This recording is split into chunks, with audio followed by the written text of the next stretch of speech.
first name. I forgot his first name too. But it's not Frank. It's something else. But in the comics, his name is Frank Simpson, and his code name or whatever he goes by is Nuke. Mm-hmm. And he's basically like a super soldier. Kinda, yeah. Yeah, because like that's kind of what I was getting from it. Yeah, he's kind of like the anti-Cap. Okay. You know, in a way. Okay, yeah. Like, because like he's very patriotic, very like he has really good intentions. Like you saw in the show, like his intentions were. But when he takes that fine. shit, he fucking turns evil. Like he's not really evil. He's just out of his fucking mind. Yeah. You know what I mean? He can't really control himself. Yeah. And then he gets addicted to that shit, and it's like he's basically like, you know, a superpowered like heroin addict. Yeah. You know what I mean? I'll never do it again. And I'm going to shove 5 of these things in my fucking mouth. I found the vein. But yeah, no, he's like that. And then obviously between him and Trish, you had that like abusive relationship thing going on. Right. It was kind of cool when she took the pills. And then like almost died. Yeah. He's like, you got to take the blue pill. He's like, you're going to die, but I'll throw these out the window. But her whole story. Like Trish, great. Trish Walker's whole story was fucking amazing. Like it was like having another superhero show. It was built into this show because she becomes Hellcat. She doesn't do it in this season, but like her whole back history is like her comic book back in the day was like a comic book that Marvel Comics like basically acquired. Mm-hmm. And it was Patsy Walker.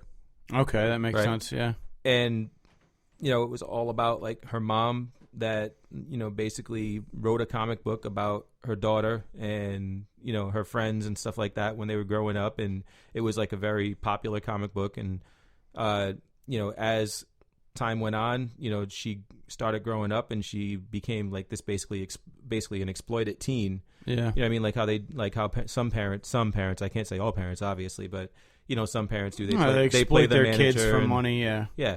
Like Macaulay Culkin's parents. And she broke away from that and then ended up, you know, wanting to be a superhero or wanting to be on the superhero scene. And she, you know, trained and, you know, sought out some people and stuff like that to help her train and help her become a hero. And she ends up, you know, getting together with the Beast or Hank McCoy from X-Men, which they couldn't really show you in this show because Hank McCoy and the X-Men are all property. Well, not property, but the rights are owned by Fox. So we can't really integrate all that shit. But it was interesting because Trish Walker was brought into this show, right? Mm-hmm. And I feel like she was the replacement for Miss Marvel because Miss Marvel hasn't been cast yet, or Captain Marvel. At the time, it was Miss Marvel in Alias. She is like homegirl's friend, like what's her name? Jessica Jones's like best friend, right? And confidant, and somebody that she can talk to in times of need and that understands her plight and, you know, knew her in the time when, you know, she was kidnapped by the Purple Man. And, you know, she basically is like her emotional support in the comics. And because they don't have a Captain Marvel yet, there's no Carol Danvers in the Marvel Universe yet, Trish Walker was a substitute. And they introduced her in this show. So I thought that was awesome. It was interesting. The fact that they showed her training, she had her own little training room. And she was like, that was badass because now we know that she's actually trying to go somewhere with this and trying to defend herself. And she had her reasons and she talked about them. I don't need you to protect me anymore. Those kinds of things. Mm-hmm. So it's going to be really awesome to see where this character goes. Yeah, no, I agree. I'd like to see more of her because, I mean, I thought her character is very believable. She's known Jessica her entire life as far as the way that the show sets it up. I just feel like there's so much of a history that they share together, so it would be stupid not to include her. Right. You know, going forward. Plus, I mean, she's not hard to look at either. So, you know, she was. I just thought it was. I thought she was a great character. She kept me interested every time she was on the screen. Yeah, she was really good, like in her role as well, like the actress. I've seen her in something else. I don't remember what it was, but she does look familiar. But I think this was kind of like her breakout role, you know, if anything. I think everybody in that show was amazing in their role. And they had what's her face too, as the nurse. The chick from Rent was in it. Yeah, never saw Rent. I forget the movie Rent. I never saw either one. It's fine. I mean, if you watch Team America, it's the show they crack on with, like, everyone has AIDS. That's basically Rent. But basically, that's basically what Rent is. come on, everybody, we got quilting to do. It's so fucked up. But like, that's basically what Ren is. The girl, she was the African-American character in Jessica Jones. Oh, you mean Rosario Dawson? Thank you. That's her name. Rosario Dawson. She was in Daredevil. But she was also in the movie version of Rent. Yeah. And I saw her, and when I first saw her, like in the show, in the episode where they're in the hospital, I was like, she looks a lot like Rosario Dawson. And then I was like, that's not her. And then like she's in the apartment, and like there was a scene where like you're focusing on her face, and I'm like, holy shit, she got like maybe a year older. Yeah. But that's her. You know, and I was awesome that was her, because she hasn't done shit in a while, though. So you haven't watched Daredevil? You mean the new one? On Netflix? No, I haven't. I have to watch it. She was in that? Yeah, she's a major character Well, in that then show. so that's what they were intertwining this? Yeah, so they were basically tying it all together. All right, because, yeah, then that would make sense. Because I was like, she's just fucking, that's like a nowhere role for her to come out of nowhere, you know? But if she was in Daredevil, then that makes sense. Yeah, I think she's a great actress. Matter of fact, she's cast in Luke Cage as well. Okay, well that makes sense as another too. major role. Okay, so I mean, like she is. Is she just like the nurse? Is that her? No, she might be a. She might kind of be like what do you call it? The constant. Okay, yeah, right. All right, yeah, I know what you're saying. That will tie like all of these shows together. Like she's like the piece that moves in between everything. You know, she's the bridge to connect them. Yeah, because. I can't think of another reason why she would be in every single series that comes out nobody else. Here's another question, though, and I don't know if you probably can't answer this because no one knows, but like, what the fuck was that where Luke Cage was like, oh, I need to sit down. She's like, I'm going to get you some water. And then he like jumped out the window. Like, where the fuck did he go? I was like, I mean, you just said she went to go get water, and he was like, I'm out of here. Right? He just jumps out the window like something he's never done before. He's Luke Cage, man. I know he is, dude, but I mean, like, you did have a needle go through your fucking eye into your spine, like whatever. Luke Cage does what the fuck he wants to do. Going in a different way. So whatever, man. Yeah, right in the eye. You know. So he's like, I feel much better. I'm going to jump out this window. Yeah, of course he is. So yeah. And then, but hold on, more Jessica Jones stuff. I had a perfect segue. But all right, go ahead. No, I'll come back to it. No, I was gonna say jumping out of windows is a perfect segue of flying because there's Crouching Tiger, Hidden Dragon, the Sword of Destiny, where people fly all the time. You know, so. Yes. But you can go back to Jessica Jones if you want. That's a segue we can reconnect to.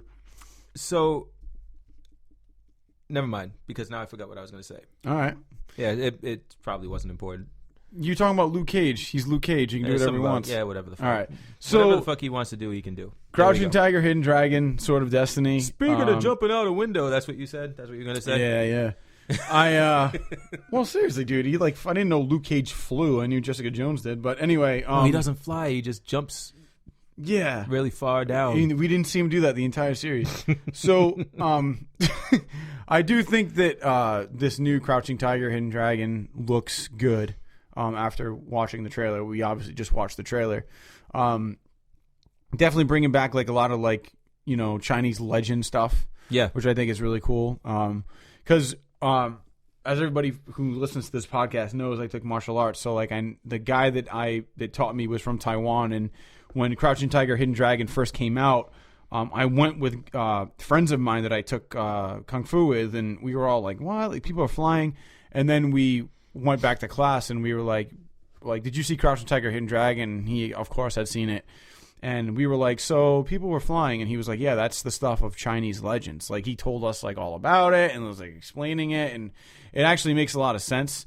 Like, basically, when you talk about like martial arts, like flying was actually like a form of energy. So it was really cool how he explained it to us, and then it all made sense. But you know, like friends of mine that went to see it, they're like, movie's fucking stupid. Like, these Chinese people are flying. But I mean, like, it's cool though. I mean, like, that's old school. Yeah, no, it's old school Kung Fu, legend. man. Yeah, it is. So, like, did they ever watch Kung Fu Theater on like a Saturday or Sunday? No, dude, come on. Of course not. Friday night? No. You know? No, it was guys that I went to high school with that were like, oh, man, flying, that's bullshit. But, like, honestly, but, like, you know what I mean? But then, like, you got people that I took martial arts with that were like, oh, well, that makes sense because they took the time to learn about it. So, From what I can see in the trailer, I mean, it looks very Crouching Tiger, Hidden Dragon esque, if you want to put it that way. It's almost the same exact type of fighting, and really really fluid, real clean, very I guess fluid would be the way, but also very sharp. You know, all the movements are very sharp and very precise, and that's what you look for in like really great choreography like that. So this looks like they did kind of forego a lot of the practical effects though that they had in the original, and went a lot more with some CGI stuff.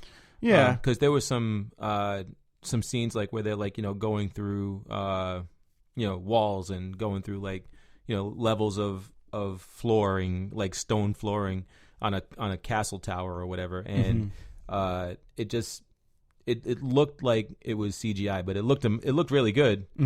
But it looked like it was more CGI and less those practical effects. And I like the practical effects a little bit better. I agree. I mean, I do like practical effects, but I mean, I think, you know, now we live in a day and age where if you can use CGI in some scenes to maybe make things a little bit more grand-esque or make them a little bit bigger. Right. You know, I less think, expensive. Yeah. Well, I mean, of course, budget is always going to be a thing. But I feel like if you're working with the stuff that Legends is built on, you know, like these two guys fought on the top of a mountain, and there were like two fucking tigers there. You know what I mean? Like it's crazy, you know, to actually add those elements in, and it can make the fight more grand and more explosive. So I feel like, you know, adding those things in with a little bit of CGI isn't really going to hurt too much. I mean, for God's sakes, they're fucking flying. But I mean, I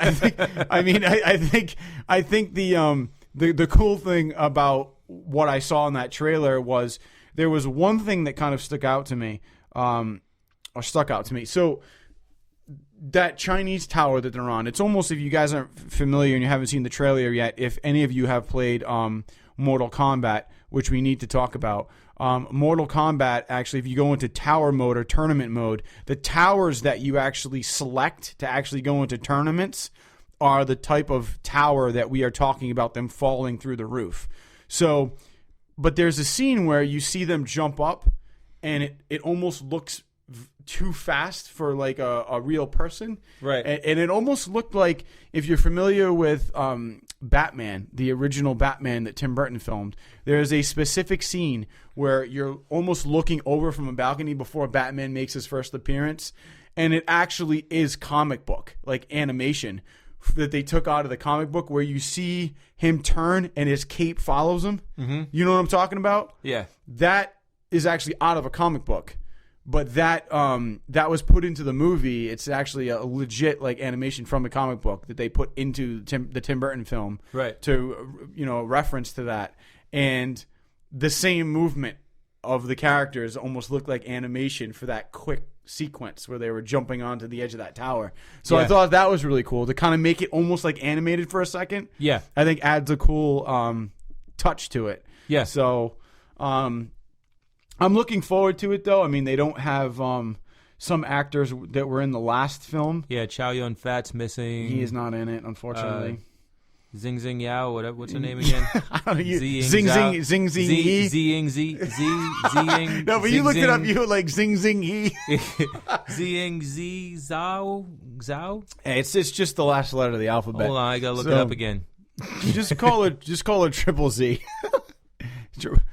So. Gigi, yeah, Gigi. I'm gonna call her Gigi. Yeah, cool. Right. Gigi, she's in it. She's not in it. I mean, yeah. So we'll see what happens with that. I'd be interested to see how that movie does. Fast forwarding, the Crouching Tiger, Hidden Dragon came out in early 2000s. Yeah. So I'd be interested to see how the sequel does. Almost 12 years later. We're not really going to have any. We're not really going to have a good comparison though, because it is being released on Netflix, right? But direct to Netflix. But so it's not, I still think you can get kind of like I mean, when Jessica Jones came out, like everybody was like right away was like fucking awesome. We'll be able to gauge what people think. Yeah, but I feel like anybody who watched Crouching Tiger, Hidden Dragon and liked it will probably watch this, and you're gonna have people that didn't like it that are gonna watch this so they can shit on it. Right. So I feel like you're gonna get a general review of the population as to how this is gonna do on a Netflix standpoint. Now that was my favorite like era of kung fu was like the Crouching Tiger, Hidden Hidden Dragon, Mm-hmm. Iron Monkey, Legend of the Iron Monkey. Mm-hmm.